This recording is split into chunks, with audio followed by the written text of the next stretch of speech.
The title of my exhibition comes from 18th century poetry.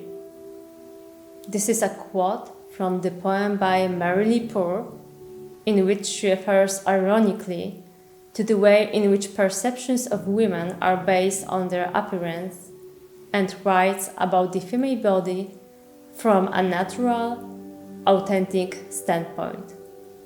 Her work is close to me, and I feel her message is still relevant today.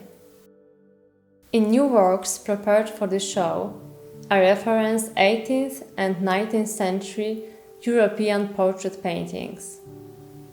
While exploring the artworks of that period, I realize that whereas on the one hand many of them attract me and charm me because of their artistry, on the other hand, they conform to a certain convention in their way of presenting images of the female. I noticed that most of the women in these paintings are portrayed the same way. They pose the same way and make similar gestures.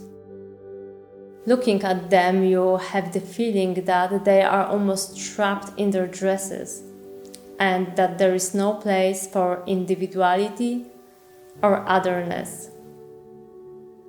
Through the transformation and modification of historical portraits, I want to deprive them of their obviousness and disrupt the familiar order. I want to create a new story based on them. And in this new story, women's images are free from aesthetic conventions and free from imposed canons of beauty. In my paintings, I combine elements from different worlds, which when put together may seem misplaced. Elements associated with a particular canon combine with others that are surreal and relate to nature. This is something that really fascinates me. I braid the long hair with climbing plants.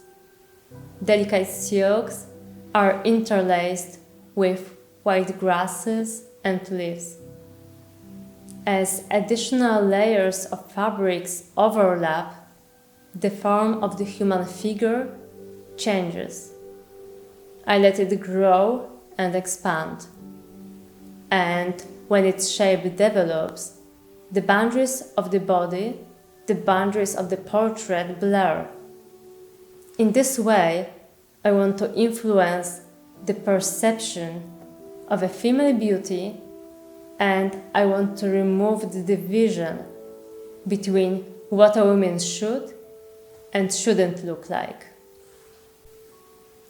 By covering women's portraits, I also speak about the incomplete presence of women in a commonly known version of history and hiding the women's history in the shadow of male history.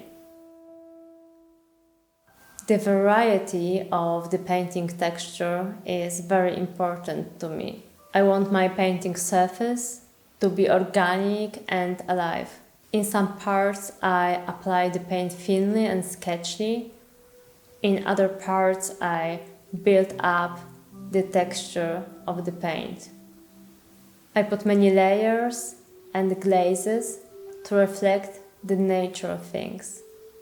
There's a lot of feeling in it, and at many stages, I simply follow my intuition.